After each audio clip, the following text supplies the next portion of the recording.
Awak? Tak, sebab Okay. okay. Alright, Okay. so boleh mulakan. Bismillahirrahmanirrahim. Al-Fatihah. A'udzu billahi minasyaitonir rajim. Bismillahirrahmanirrahim. Alhamdulillahi rabbil alamin. Arrahmanir rahim. Maliki yaumiddin. Iyyaka na'budu wa iyyaka nasta'in. Ihdinas siratal mustaqim. Siratal ladzina an'amta 'alaihim ghairil maghdubi 'alaihim waladdallin. Amin. أعوذ بالله من الشيطان الرجيم بسم الله الرحمن الرحيم اللهم افتح علينا حكمتك وانشر علينا من خزائن رحمتك يا أرحم الراحمين رب اشرح لنا صدورنا ويسر لنا أمورنا واحلل عقدة من لساننا يفقه قولنا ربنا آتنا في الدنيا حسنة وفي الآخرة حسنة وقنا عذاب النار وصلى الله على سيدنا محمد وعلى آله وصحبه وبارك وسلم walhamdulillahi rabbil alamin.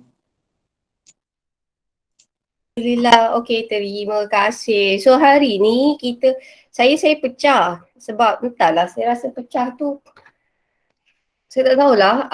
Kelas pecah ni satu, saya rasa maybe korang kurang segan sikit kot. Nak apa? Nak cakap atau bagi jawapan. Macam kalau dia combine tu, saya takut korang ada rasa insecure. Takut bila korang bagi jawapan, korang takut jawapan korang tak betul ke apa, macam tu lah. Tu yang saya pecah kelas ni. Okay. So, kita masih lagi dalam, okay, kita pakai buku tu. Sekejap saya nak share screen. Okay, hari ni kita nak bincang soalan set 1. Okay, model kertas model pra SPM. Set 1. Kalau kat bawah tu, dia ada tulis 1K2 muka surat 6. 1K2 muka surat 6. Okay, so hari ni kita nak cerita pasal proses mitosis dan juga meiosis, tajuk tingkatan 4. Okay, so bismillahirrahmanirrahim. So saya ulang lagi sekali, kita bio sekarang kita dah masuk fasa kita buat ulang kaji, kita ikut format SPM. So kita settlekan dulu kertas 2. Lepas kita dah habis satu set kertas 2, kita akan cuba buat satu kertas amali. Kertas amali ni jangan risau. Kertas amali ni jangan risau. At least macam mana nak cakap, memang amali awak kena buat amali, tapi kita belajar teknik macam mana nak menjawab soalan amali. Okay, so jangan risau. Okay, so rasanya yang ini saya cuba nak buat satu. Dan sebab tu saya pakai buku tu. Sebab buku tu dia ada kertas soalan untuk amali. So mudahlah, dalam satu buku dah ada 3 set soalan. Okay, so kita tengok kat sini ya. Okay, so bismillahirrahmanirrahim. Tajuk mitosis. Okay, so ini adalah tajuk pembahagian sel. So pembahagian sel ni, okay, ada 2 jenis. Bila kita kata jenis pembahagian sel, kita kata jenis, 2 jenis, kita cakap jenis tau. Jenis, kita bahagikan mitosis. Sekejap, tak nampak Sekejap, saya macam tak share screen. Sekejap. Share screen. Start broadcast. Irina masuk. Okay, bismillahirrahmanirrahim. Alright, okay. So, pembahagian sel ni kalau kita cakap pasal jenis, dia ada 2 jenis. Satu adalah mitosis, satu adalah meiosis. Kalau saya kata sel kulit tu dia menjalani apa? Mitosis ke meiosis? Mitosis ke meiosis? Sel kulit awak nak tambah bilangan sel. Mitosis ke meiosis? Yes, mitosis. Kalau meiosis ni nak menghasilkan apa? Sperma. Yeah, atau kita panggil dia sebagai gamet. So mitosis ni berlaku kepada semua sel dalam badan kita kecuali sel pembiakan. Kita kata dia berlaku pada sel soma. So sel soma adalah semua sel yang ada dalam badan kita kecuali sel pembiakan. Okay, so kalau meiosis dia berlaku pada gamet. So apa beza bilangan kromosom yang ada pada sel pipi awak dengan gamet, sperma dengan ovum? Apakah beza? Ada beza tak sel kat pipi awak dengan sel gamet ataupun kita kata sperma ovum? Ada beza tak? Mana satu bilangan kromosomnya sama dengan induk? Mitosis ke meiosis? Macam sel kulit awak ada nampak beza tak kalau sel tu dah tumbuh yang baru? Ada nampak beza tak? Korang perasan tak sel kulit awak ni dia tukar 2 minggu sekali? You guys perasan tak sel kulit ni dekat muka awak ni dia bertukar 2 minggu sekali? You guys perasan tak tu? Macam kulit tercabut aja tu. Tapi korang tak nampak pun. So itu adalah proses apa? Mitosis ke meiosis? Mengganti tisu yang rosak ataupun dah mati. Itu proses pembagian sel mana satu? Mitosis ke meiosis? Kalau awak luka, aksiden, tumbuh tisu-tisu yang baru, itu proses mitosis ke meiosis? Teka je. Apa? Ma? Meiosis. Meiosis? Sure? Okay. Now, okay. So, saya bagi awak dia punya idea. Semacam ni tau. Awak ingat semua benda, kalau bilangan sel bertambah, dia adalah mitosis. Semua sel kat badan kita, kita kenali sebagai sel soma. So, bila dia kata sel soma dia menjalani mitosis. So, mitosis ni berlaku kepada semua sel kat badan kita kecuali gamet ataupun sperma dan juga ovum. Kalau saya kata awak rendah boleh jadi tinggi, itu adalah mitosis. Kalau awak aksiden boleh tumbuh tisu yang baru, itu adalah mitosis. Kalau lah ekor cicak tu tercabut, tumbuh yang baru, itu pun adalah mitosis. So mitosis adalah proses pembahagian sel yang menghasilkan sel tu sama dengan asal. Sel sama dengan asal, kita panggil dia sebagai sel induk. Tetapi kalau meiosis adalah proses untuk menghasilkan gamet. Gamet ni dia adalah berbeza. Sebab tu, ingat tak dalam tajuk variasi berbeza?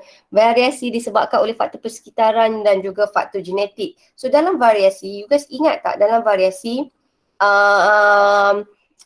walaupun awak daripada ibu dan ayah sama, contoh Amar ada ramai katalah siblings. Walaupun Amar daripada ibu dan ayah sama, adik-beradik Amar, nombor 1 sampailah yang bungsu adalah yang berbeza.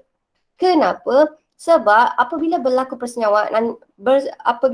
persenyawaan antara sperma dengan ovum, okey, setiap kali sperma dan ovum dihasilkan, gamet tu dihasilkan oleh ibu dan ayah, gamet tu tak sama. Walaupun kita daripada ibu dan ayah yang sama. So gamet ni adalah kenapa gamet ni berbeza? Sebab gamet ni terhasil melalui proses meiosis. So apa bestnya meiosis? Meiosis menghasilkan variasi. Sebab itu, kalaulah walaupun awak daripada adik-beradik yang sama, awak punya muka tak akan sama. Sebab setiap kali gamet yang terhasil daripada ibu dan ayah kita, gamet tu tak akan sama. Okey, mungkin hampir sama tapi tak sama dari segi genetik. Okey, so pembagian sel tadi kita dah cakap, mitosis, satu lagi meiosis. Awak ingat, semua benda dekat dalam sel kita ni adalah mitosis. Kalau meiosis adalah proses untuk menghasilkan gamet. Now, kalau pembahagian sel ni kita tengok dia berlaku kepada 2 peringkat. Dia berlaku ada 2 peringkat, stage dia peringkat. Mula-mula nukleus dulu membahagi. First nukleus membahagi. So proses nukleus membahagi kita kenali sebagai karyokinesis. Kalau kita kata karyokinesis dengan sitokinesis, ini adalah peringkat pembahagian sel. Kalau dikata jenis pembahagian sel, mitosis dan meiosis. Kalau peringkat, first stage adalah karyokinesis. Maksudnya nukleus tu membahagi dulu. Lepas nukleus membahagi, barulah sitoplasma membahagi yang kita kenali sebagai sitokinesis. So far sampai sini okey tak?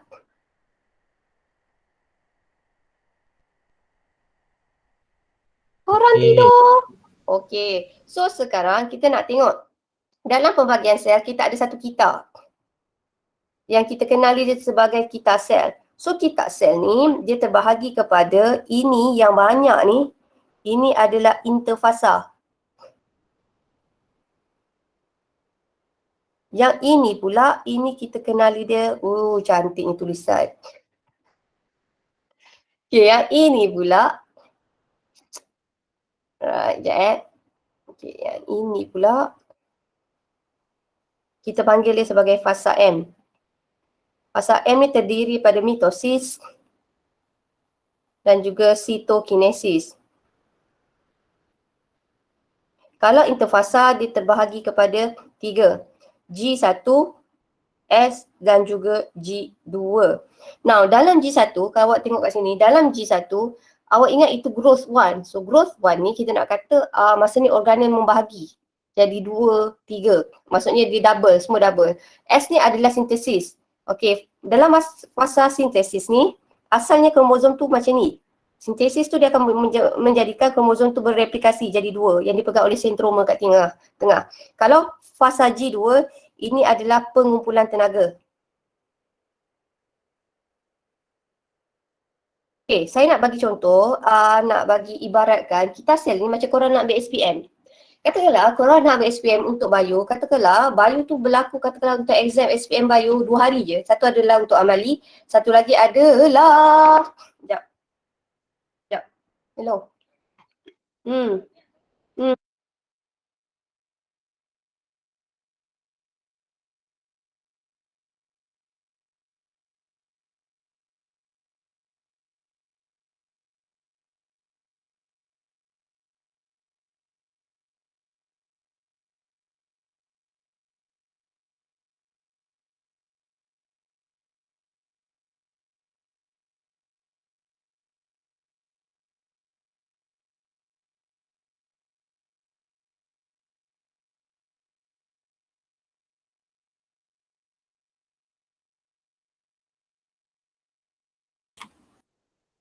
Alright, okay.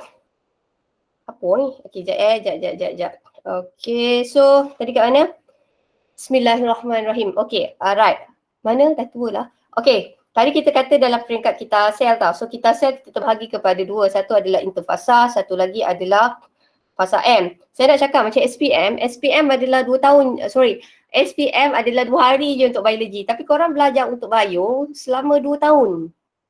Okay, so sama juga macam ni. Macam korang nak main bola, korang nak main badminton whatsoever, ada tournament. Tak adalah esok ada tournament, hari ni baru nak praktis kan. So biasanya fasa interfasa ni adalah fasa persediaan. Preparation. So masa fasa persediaan tu banyak benda dia orang kena buat. Macam orang nak buat kenduri kahwin, dia banyak benda nak kena buat tapi majlis tu 1 hari.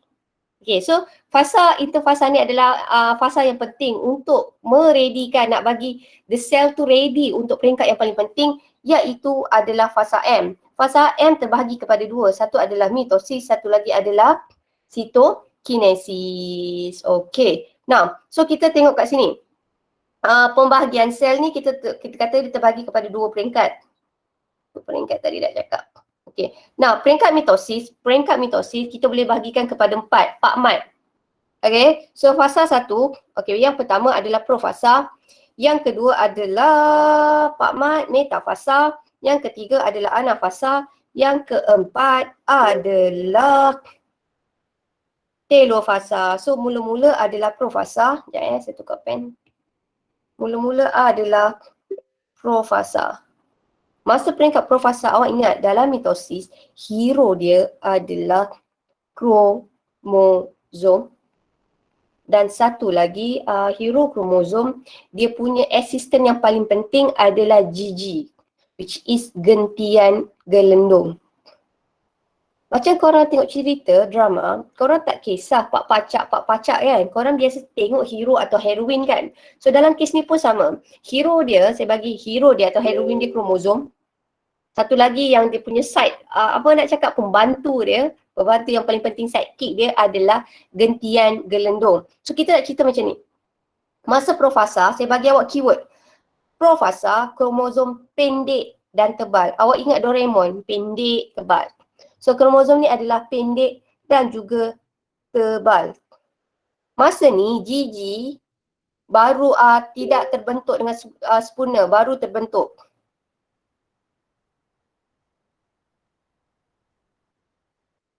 Okey, so awak tengok, ingat profasa pakmat. Okey, P pendek. Ingat hero kromosom. So kromosom pendek dan tebal, masa ni gentian gelendung baru mula terbentuk. Kemudian masa metafasa, kromosom menyusun. Menyusun kat mana? Menyusun kat middle. Middle ni kita kenali sebagai apa? Middle ini kita kenali sebagai satah khatulistiwa. Awak bayangkan kromosom tu buta. Macam mana kromosom tu boleh menyusun di satah khatulistiwa?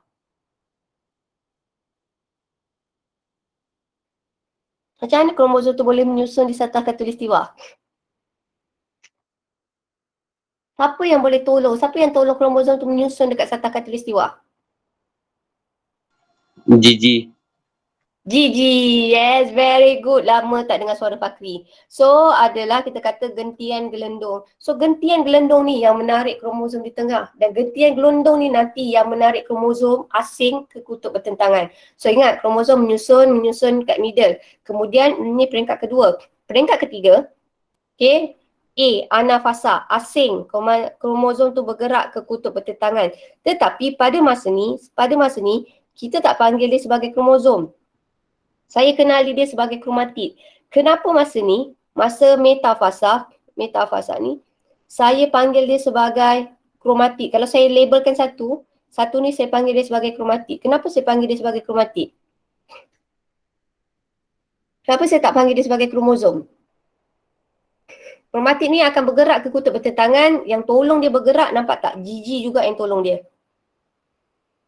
Kenapa masa anafasa saya tak panggil dia sebagai kromosom, saya panggil dia sebagai kromatid? Why? Kenapa? Okay, now kromosom kita nak bayangkan kat sini. Kromosom ni dia ada yang tengah-tengah ni, yang pegang dia. Kromosom ni sebenarnya terdiri, saya nak ambil sini tau. Kromosom sebenarnya terdiri daripada kromatid kembar. Okay, ini satu kromatid. Sini satu kromatid. So gabungan dua kromatid membentuk kromosom. Okay. Kita ada tengah ni macam glue gum yang melekatkan dua kromatid kembar yang kita kenali dia sebagai sentroma.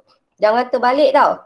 Kalau centriole adalah struktur yang menghasilkan gigi. Kalau sentroma yang memegang gentian gelendong, ini sentroma. Ingat, centriole yang menghasilkan gigi. Sentroma yang memegang kromosom, yang memegang kromatid kembar. Okay. Now, so sekarang awak tengok dalam anafasa. Dalam anafasa ini, okay, awak rasa sentroma dia ada lagi tak?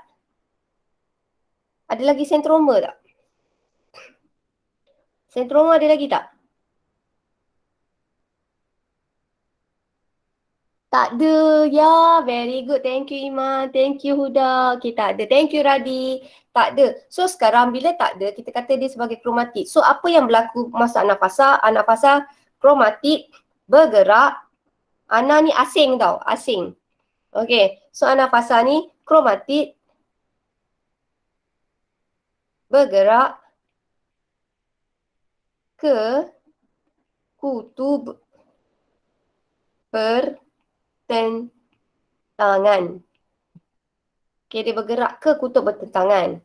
Okay, saya kata disebabkan yang saya sini disebabkan oleh gigi. So gigi ni yang tarik dia ke kutub bertentangan. Kemudian bila dia bergerak ke kutub bertentangan, kita ada telofasa. Telofasa ni kromosom atau kromatid ni terpisah atau kromatid ni tiba ke kutub bertentangan dan dia akan diikuti dengan sitokinesis. Sitokinesis ni ada dua jenis tau. Satu, dia berlaku pada haiwan. Satu, dia berlaku pada tumbuhan. Tak sama. Okey, kalau awak tengok sini, membran plasma ni mencerut, yang ini berlaku pada haiwan. Tapi kalau dia membentuk plat, itu adalah untuk tumbuhan. So awak tengok aplikasi mitosis. Mitosis ni sangat penting, ni biasa budak pertanian tahu. Dia pun sangat digunakan dalam teknik kultur tisu ataupun kita panggil dia sebagai pengklonan.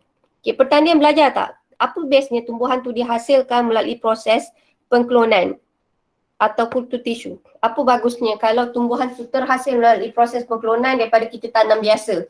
Apakah kebaikan tumbuhan tu tumbuhan yang dihasilkan melalui proses pengklonan berbanding cara biasa?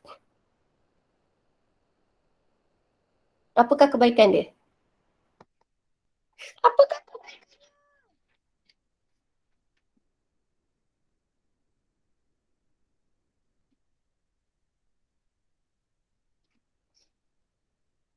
mudah dijaga, tahan kepada penyakit. Yes, biasanya kita akan pilih baka-baka yang baik. Dan satu lagi dia akan menghasilkan hasil tanaman tu adalah lebih cepat. Okey, dan lebih banyak. Alright, so very good. So yang ini adalah meiosis. Now, meiosis ni sebenarnya dia terbahagi kepada meiosis yang bayangkan macam drama tau. Dia ada season 1 and season 2. Dalam season 1, apa-apa drama, episod 1 mesti paling gempak. Sebab episod 1 tu yang nak memastikan orang nak tengok episod seterusnya. So dalam meiosis ni kita terbahagi kepada dua, meiosis 1 dan meiosis 2. Tak cantik ni. Meiosis 1 adalah Pak Mat 1, meiosis 2 adalah Pak Mat 2. Disebabkan meiosis ini berlaku 2 kali, ini yang dia menghasilkan 4 sel anak. Tetapi 4 sel anak bilangan kromosom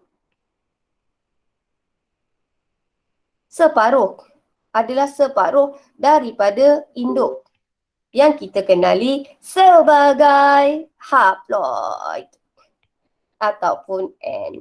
Alright, so kita tengok di sini. Dalam profasa 1, tengok profasa 1, awak ingat kata kunci je. Awak bayangkan meiosis ni macam kromosom-kromosom ni, dia tak boleh single. Dia mesti ada partner. Dia mesti ada dia punya couple. Dia tak boleh alone. Dia mesti berpartner. Okay, now, so dalam kes ni, kita nak tengok kromosom homolog. Dalam kes ni, jalan cerita dia lebih kurang sama tau. Kromosom tu pendek dan tebal. Tetapi awak nak macam tengok cerita drama, jalan cerita dia sama, tapi hero tu lain. So dalam kes ni, hero dia adalah kromosom homolog. Kromosom homolog KH. Dia berpasangan. Apakah nama proses kromosom itu berpasangan? Proses kromosom itu berpasangan kita kenali sebagai apa? Couple. Dia declare sebagai partner, sebagai couple. Dia kahwin ke whatsoever. Apa kita kenali dia? Pindah silang, kiasma, tetrad, bivalent atau synapsis?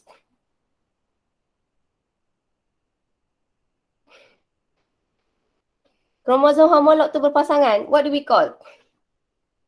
Yes, very good. Kita kenali sebagai synapsis. So, kalaulah kita tengok kat sini, kromosom homolog ni kita kenali sebagai synapsis. So, bila dia berpasangan, sekarang kromosom homolog itu dikenali sebagai bivalent atau tetrad. Nama lain dia tetrad. Tapi saya ambil bivalent je, tetrad. Kemudian, bayangkan kromosom homolog tu dia dah berpasangan, miang sikit, kata duduk sebelah-sebelah. Kan? Duduk sebelah-sebelah. Yelah, dia dah baru partner, so mestilah dia asyik dekat je kan, dia partner. So kromosom homolog ni katakanlah dia melakukan pertukaran bahan genetik, macam katakanlah budak tu couple dia tukar bahan genetik, dia tukar jam, dia exchange jam. So dalam kes ni dia melakukan proses pindah silang. Katakanlah pindah silang tu berlaku kat mana? Katakanlah Ali dengan Ani, dia couple dia tukar jam tu kat mana? Katakanlah kat bus stop. So dalam kes ni, pindah silang tu adalah proses pertukaran. Apa pertukaran bahan genetik? Kat mana dia berlaku? Dia berlaku dekat kiasma. So kat sini sekarang memula kromosom homolog melakukan sinapsis, membentuk bivalent. Kemudian bila dah declare dia orang buat apa? Dia orang buat pindah silang. Pindah silang tu kat mana? Kita panggil pindah silang tu dia berlaku dekat kiasma. So akhirnya dia akan menghasilkan kombinasi gen yang baharu. Okay, alright. So ingat ini profasa 1. Dalam profasa 1, keyword dia, tengok profasa 1, saya bagi kata kunci. Kata kunci profasa 1, awak mesti mention kromosom homolog, melakukan sinapsis, membentuk bivalent, kemudian melakukan pindah silang di kiasma. So kepentingan pindah silang ni apa? Kepentingannya adalah untuk variasi. Okey, sebab tu kalau awak tengok sini, variasi terbahagi kepada dua. Satu adalah faktor persekitaran, satu adalah genetik. So faktor genetik adalah profasa 1, masa pindah silang. Kedua adalah metafasa 1. Okey, now Pak Mat tau, jalan cerita dia sama. Tengok lepas profasa, episod kedua adalah kita kenali dia sebagai metafasa. So dalam metafasa, jalan cerita dia sama, storyline dia sama. Kromosom dia menyusun di satah khatulistiwa. Tapi dalam kes ini, dia masih lagi kromosom tu menyusun, nampak kromosom menyusun di satah khatulistiwa. Tapi dalam kes ni, kita tak kenali dia sebagai kromosom. Kita kenali hero dia sekarang, kita kenali dia sebagai siapa? Yang tarik dia ke kutub bertentangan, ke satah khatulistiwa masih lagi Gigi. Tapi sekarang, kita tak kenali dia sebagai kromosom. Kita kenali dia sebagai apa? Kita tak panggil ni sebagai kromosom. Tapi kita panggil apa? Dia partner, dua orang. Ya Iman. Kita panggil apa ni?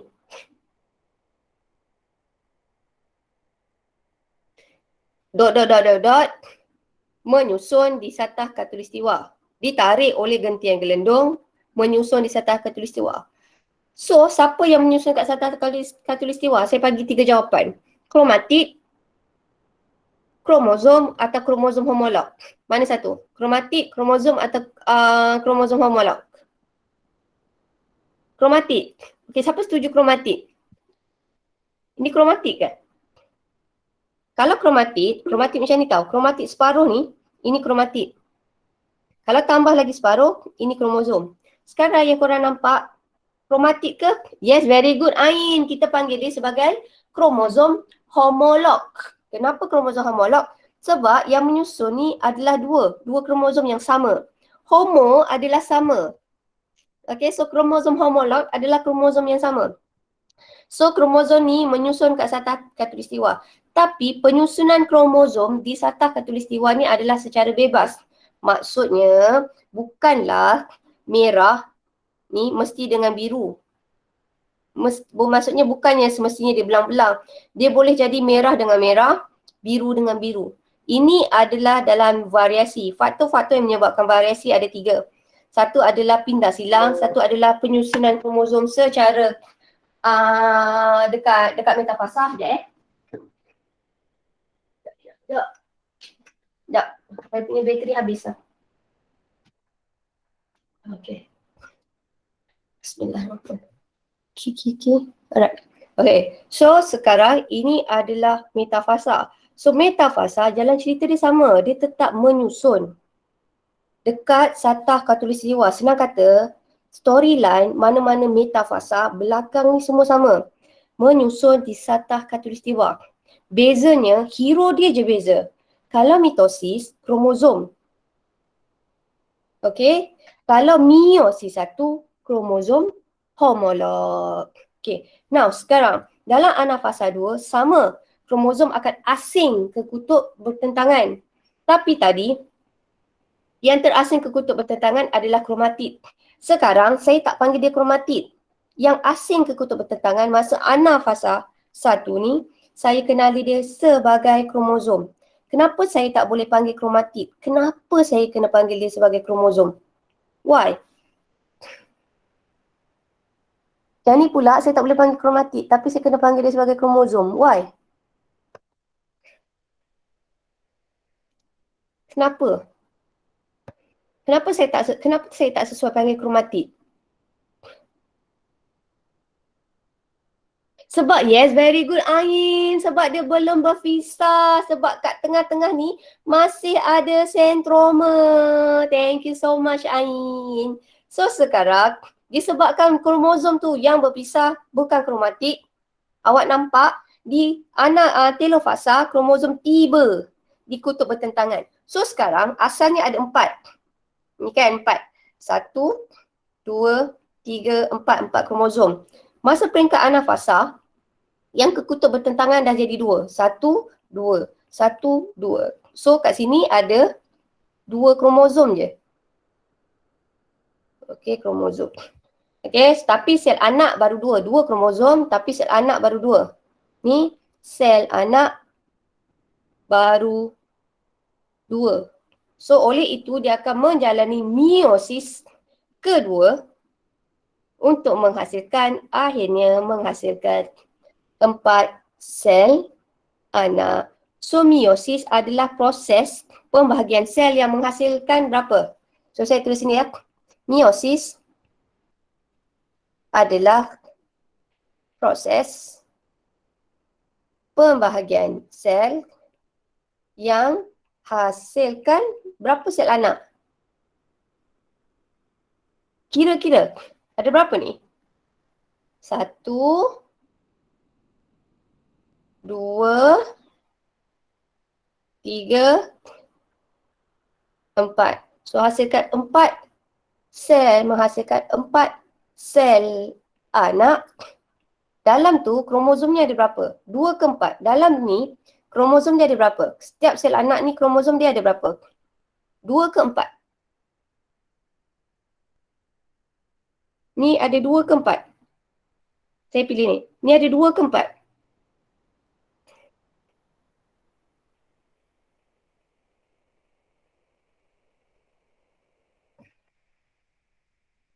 Okey, macam ni. Saya ajar laju sangat Okey. Ini sel asal. Okey.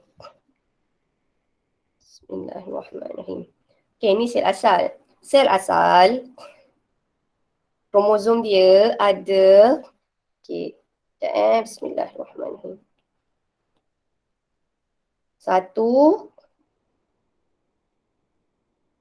2, 3, 4. 4. Lepas meiosis tu settle, so sekarang dia hasilkan 4 sel anak. Okey, ini 1. Ini 2. Ini 3. Ini 4. 4 sel anak. Tetapi bilangan kromozomnya kita kata sama atau separuh daripada induk. Bilangan kromozom adalah kromozom dalam ni. Bilangan kromozom tu sama atau separuh daripada induk. Separuh. Yeah, thank you so much. Separuh. Sebab asalnya ni, atas ni ada 4. Sekarang 4 sel anak, setiap sel anak bilangan kromozomnya cuma ada 2 sahaja. 1, 2. So, meiosis adalah proses pembagian sel yang hasilkan 4 sel anak dan setiap sel anak bilangan kromozom adalah separuh daripada induk. Separuh ni kita kenali sebagai diploid ke haploid?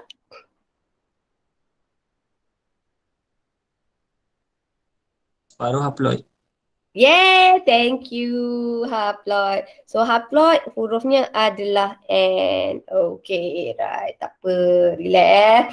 So ini adalah metafasa. Nah, kenapa akhir sekali, kenapa kromozom? Kenapa gamet ni Allah jadikan, Tuhan jadikan mesti haploid? Sebab bila sperma jumpa ovum, dia akan menghasilkan, lepas persenyawaan, dia akan menghasilkan zygote yang diploid. Yang bilangan kromozomnya ni sama dengan induk. Awak tak nak bilangan kromosom terlebih atau bilangan kromosom terkurang. Sebab kalau terlebih, contohnya macam Down syndrome. Kalau terkurang, dia macam Turner. So basically, kenapa Tuhan jadikan sperma dengan ovum ni separuh adalah apabila berlaku persenyawaan, dia akan dapat balik bilangan kromosom dia sama dengan induk. So itu kepentingan proses mitosis dan meiosis. Okay, now kita tengok kelas sikit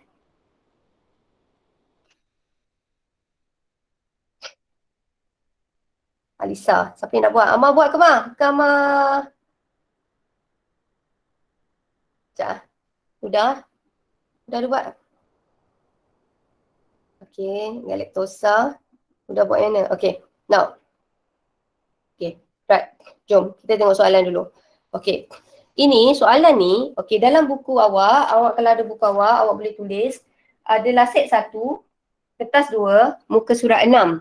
So dekat sini kita ada, ini stimulusnya. Stimulus adalah, dia kata fasa P dan fasa Q berlaku pada meiosis 1.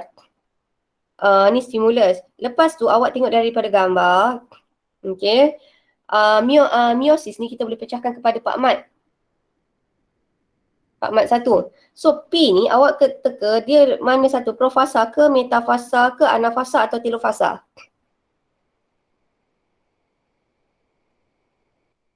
Ni apa? P ni apa? Profasa, metafasa, anafasa, telofasa. P, kalau saya kata profasa 1, pindah silang berlaku. Kalau metafasa, kromozom menyusun di satah khatulistiwa. Kalau anafasa, kromozom tu akan bergerak ke kutub bertentangan atau asing ke kutub bertentangan. Kalau T, saya kata kromosom tu akan tiba. Yes, very good Amsyah. Yang ini kita panggil dia sebagai anafasa. Boleh tak saya tulis anafasa saja? Boleh tak saya tulis anafasa saja? Boleh tak? Tak. Kena letak apa? Kena letak. Yeay, anafasa 1. Kalau awak letak anafasa saja, dia macam proses mitosis. So basically kena letak anafasa 1. Katakanlah untuk Q. Q ni mana satu? PMAT, mana satu? Profasa, metafasa, anafasa atau telofasa? So Q ni yang mana satu? Q ni mana satu? Kromosom pindah silang berlaku ke, menyusun di satu khatulistiwa ke, asing ke kutub bertentangan ke, atau tiba ke kutub bertentangan? So Q ni mana satu?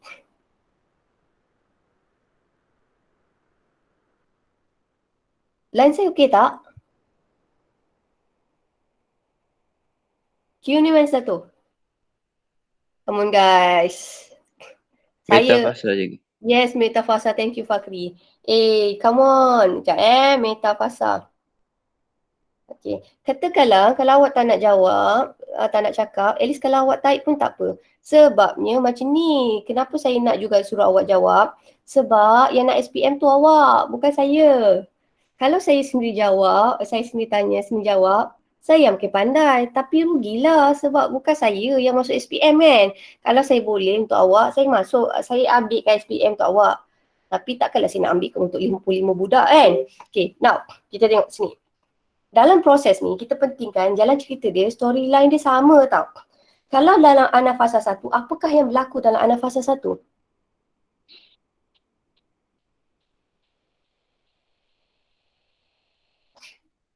Saya buat dot tau. Sekarang yang awak nampak ni, okey ayat dia sekarang kita nampak ni kan, dia ada sentroma ni tau. Sentroma. Okey. Awak nak panggil ini kromosom ke, kromatik ke atau kromosom homolog? Kalau saya nak merujuk kepada satu ni je, satu entiti dia, saya boleh sesuai panggil dia siapa? Saya sesuai panggil dia kromosom homolog ke, saya panggil kromosom ke, ataupun sesuai kita panggil dia sebagai kromatik. Mana satu yang sesuai? Kromosom homolog ke, kromosom ke, kromatik? Mana satu yang sesuai? A, B, C. Saya seka satu ni je. Saya sesuai panggil dia apa? Kromosom homolog ke, kromosom ke atau kromatik? Sesuai tak kalau saya panggil kromosom homolog? Sesuai tak?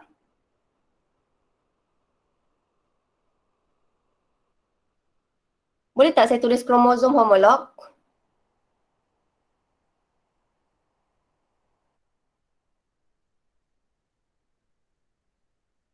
Bergerak ke kutub bertentangan. Kalau saya tulis macam ni, awak nak pergi markah tak? Saya dapat tak satu markah? Kalau markah tu satu. Saya dapat satu ke kosong? Kalau saya tulis jawapan saya macam ni. Kromosom homolog bergerak ke kutub bertentangan berdasarkan gambar P.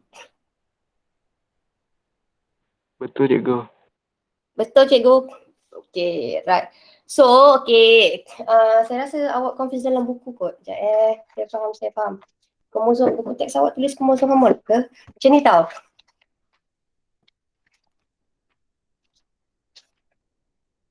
Bismillahirrahmanirrahim.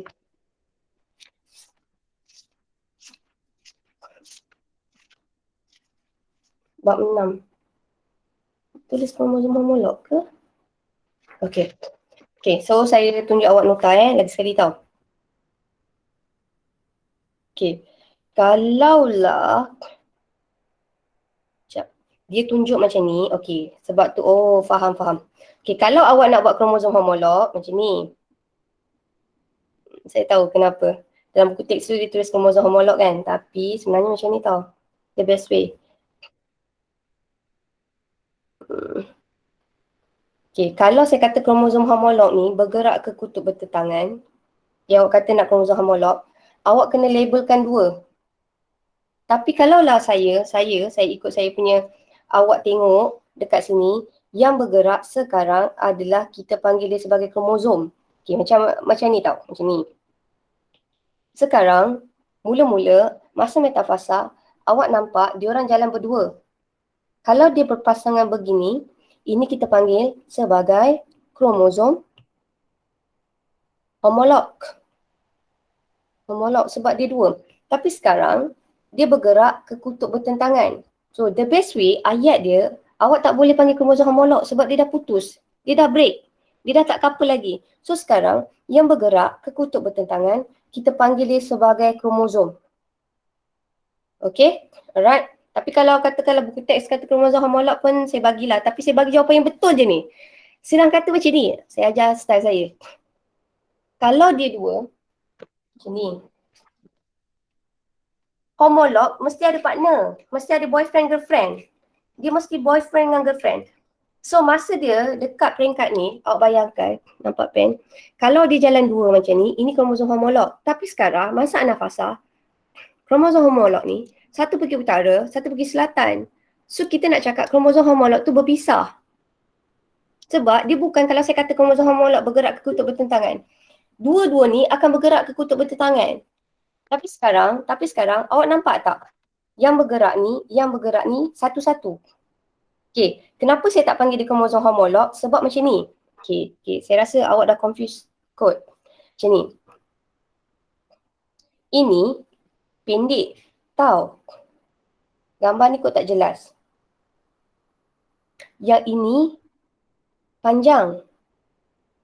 Bila dia bergerak ke kutub bertentangan, macam ni kan? You guys tak panggil dua-dua ni sebagai kromosom homolog. Walaupun 2 tu bergerak ke kutub bertentangan, korang tak panggil dia kromosom homolog. Kenapa? Sebab satu ni kalau awak perasan ini lebih panjang. Yang ini lebih pendek. Sama tak saiznya? Yang ini sama tak? Sama tak?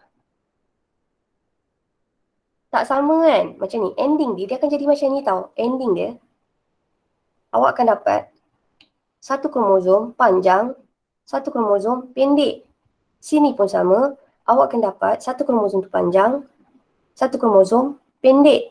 Sebab tu, kalaulah saya guna ayat, saya kata kromosom akan bergerak ke kutub bertentangan. Bukan kromosom homolog. Sebab yang bergerak ni, saya ulang lagi sekali, yang bergerak ni walaupun ada 2, dua-dua ni adalah orang yang single. Sebab ending dia, satu tu kromosom yang panjang, satu kromosom yang pendek. Kalau satu panjang, satu pendek, boleh tak kita kenali kromosom tu sebagai kromosom homolog? Boleh tak saya panggil kromosom ni sebagai kromosom homolog? Boleh tak? Tak. Tak. So korang sekarang boleh faham tak kenapa kita tak cakap kromosom homolog yang bergerak ke kutub bertentangan? Faham tak? Faham. Kalaulah awak boleh rasa, kalau kita boleh switch tempat kedudukan awak jadi cikgu, saya jadi budak. Awak boleh tahu bukan awak je broken, tahu tak? Saya pun broken. Okay, now. Okay, sebab saya nak ulang, sebab bila yang bergerak, kita tak panggil dia kromosom homolog. Sebab dia adalah saiz yang tak sama. Okay, macam ni. Nampak tak? Bila dia dah terasing dalam buku teks, satu tu panjang, satu tu pendek. So, bila satu panjang, satu pendek, you guys tak kenali dia ni sebagai kromosom homolog. Sebab dia tak sepadan. Tak sepadan, bukan sekufu. Bila dia tak sepadan, satu panjang, satu pendek, you guys tak panggil dia kromosom homolog. Awak panggil dia kromosom saja. Sebab tu, ayat yang cantik, kita kata sebagai kromosom. Okey, tak apa. Ni dah gaduh. Saya rasa kalau saya cerita lama pun awak buat pening kot. Okey, so nak cerita yang bergerak ke kutub bertentangan ni bukan kromosom homolog. Yang bergerak adalah kromosom. Kalau metafasa 1, boleh tak saya tulis kromosom homolog? Boleh. Boleh. So kesimpulan awak cerita macam ni lah. Yang ni saya ikut style Cikgu Lely. Tak nak bagi budak explain panjang-panjang. Profasa, metafasa, kenali sebagai KH, kromosom homolog. Okey. Masa anafasa, telofasa, korang pakai hero dia adalah kromosom. Dah tak payahlah explain lebih. Saya ingat Cikgu Lily cakap macam tu, tak payahlah. Budak dia kalau lost, dia lost. So, awak ingat. Kalau dalam meiosis 1, okay, masa profasa 1, masa metafasa, korang pakai KH je, kromosom homolog. Dah saya fixkan tu. Kalau lah anafasa dengan telofasa, term yang kita pakai adalah kromosom. So, dalam kes ni, metafasa 1, so kita cakap dekat sini, kromosom homolog menyusun di satah khatulistiwa. Saya ada satu masalah mungkin. Saya biasa ajar kelas sains 1. Khatulistiwa. Tapi saya rasa korang tak ada beza sebenarnya. Tapi saya ingat cakap Cikgu Lely. Jangan bagi deep. Bagian tu. So saya fikir saya pakai awak. Kita simpulkan hari ni macam tu je. Kalau profasa 1, metafasa 1, korang pakai KH. Kalau anafasa, telofasa, pakai kromosom. Settle. Kan? Alright. So, jawapan dia kat sini, kita tengok. Fasa 1 tadi adalah anafasa 1. Sini tadi metafasa 1. So, ingat. Anafasa 1, hero dia siapa? Kromosom ke atau kromosom homolog? Anafasa 1. Kromosom. Yeah. Terima kasih. So awak ingat PM ni je pakai kromosom homolog. Kalau AT ni kita pakai K kromosom sahaja. Terima kasih. So dekat sini ayatnya kromosom bergerak atau asing bergerak ke kutub bertentangan. Manakala dalam peringkat kromosom metafasa, hero dia siapa? Kromosom ke atau kromosom homolog? Kromosom homolog. Senang lagi kan cikgu ke macam tu? Tak payah pening kan? Kromosom homolog. Kromosom homolog menyusun di satah khatulistiwa. Okey, ni proses R ni. Proses R ni dia berlaku dekat meiosis 1. Okey, mana satu? Masa P ke, M ke, A ke, T? Profasa ke, metafasa ke, anafasa ke, telofasa? Proses ni dia berlaku kat mana ni? Kromosom homolog berpasangan melalui proses kita panggil dia sebagai sinapsis membentuk bivalent. Ini peringkat mana ni? Profasa 1 ke, metafasa 1 ke, anafasa 1 ke ataupun telofasa 1? Gambar R ni dia berlaku kat mana? Masa bila? Profasa 1 ke, metafasa 1 ke, anafasa 1 atau telofasa 1? Teka je. Profasa 1. Yeah, terima kasih Profasa 1. Saya okey je korang buat salam. Macam Zarfan jangan rasa ni tau. Saya suka Zarfan jawab. Sebab sebenarnya awak fikir macam ni tau. Bila korang jawab salah. Sebenarnya korang lagi bagus daripada kawan awak. Sebenarnya ramai je kawan awak jawab yang salah sama macam awak. Tapi semua jawab dalam hati. Cuma awak je yang paling berani explain, bagi tahu out loud what is the answer. So basically bila korang bagi jawapan yang salah, jangan risau. Korang kawan awak yang diam-diam tu pun sebenarnya sama je dia bagi jawapan macam tu. Okay, tapi saya nak awak bagi jawapan. Bila korang bagi jawapan dan jawapan tu tak betul, so basically saya tahu ada something wrong. Maybe saya explain kat awak is too deep, awak tak faham. Sebab tu saya nak awak punya respon. Okay, so kat sini adalah profasa 1. So dalam peringkat profasa 1 ini sebenarnya apa ni? Proses apa ni? Kaki dia macam ni. Proses apa ni? Profasa 1. Yeay! Ini adalah pindah silang. So bila pindah silang, ini yang menyebabkan gamet tu berbeza. Walaupun awak daripada ibu dan ayah yang sama, tetapi perasan tak muka korang tak sama. Kenapa? Adalah disebabkan Setiap kali sperma ataupun ovum daripada ibu dan ayah walaupun sama, gamet yang dihasilkan itu berbeza. Kenapa gamet itu boleh berbeza? Gamet boleh berbeza disebabkan oleh pindah silang, penyusunan kromosom semasa metafasa 1 dan juga persenyawaan berlaku secara rawak. Okey. Now, so kat sini dia kata draw, kita namakan proses. Apakah nama proses ni? Pindah silang. So dia kata suruh terangkan proses R. So pindah silang ni berlaku kat mana? Proses kat mana dia dating? Kiasma. Ya, pindah silang berlaku di kiasma. So, bila berlaku proses pindah silang, dia akan menyebabkan apa? Kesan proses pindah silang ni dia boleh menyebabkan apa? Menghasilkan kombinasi gen Yes, menghasilkan kombinasi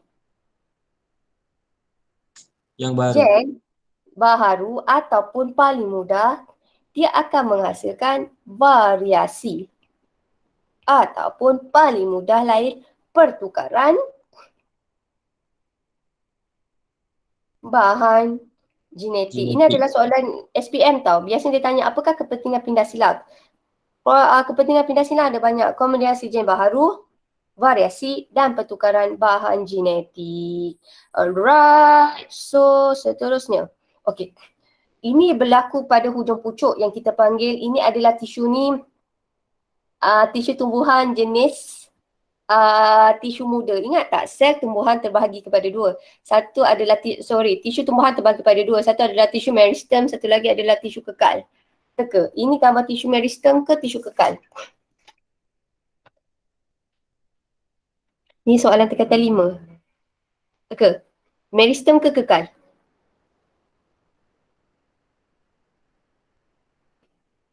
Meristem ke kekal? Ingat tak? Tisu tumbuhan terbahagi kepada dua. Satu adalah tisu meristem. Yang A tu ke cikgu? Satu lagi Meristem. adalah tisu kekal. So yang ini adalah tisu meristem. Meristem muda mitosis. So kat awak ingat, gambar A ni sebenarnya adalah tisu meristem. Kenapa? Sebab tisu meristem sahaja yang menjalani proses mitosis. So jawapannya, namakan proses yang ditunjukkan. Proses ini adalah mitosis. So apakah kepentingan proses mitosis?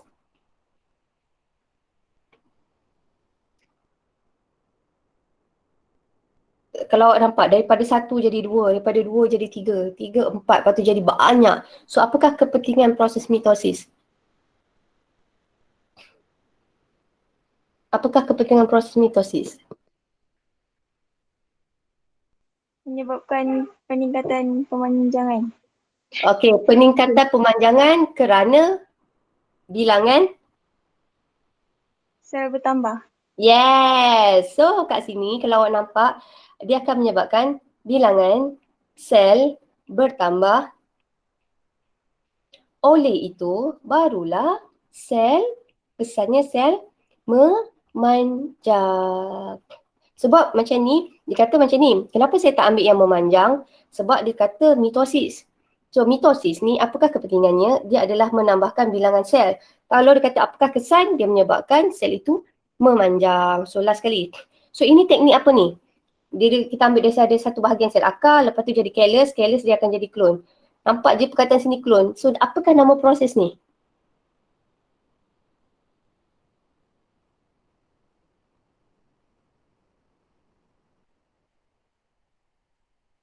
Aplikasi mitosis. Apa dia?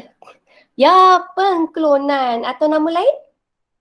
Teknik kultur tisu ke? Kultur tisu. Okay. Now, so tengok sini. Apakah kebaikan klon? Macam kalau kata, kau ni klon mak kau lah. So apa kebaikan klon?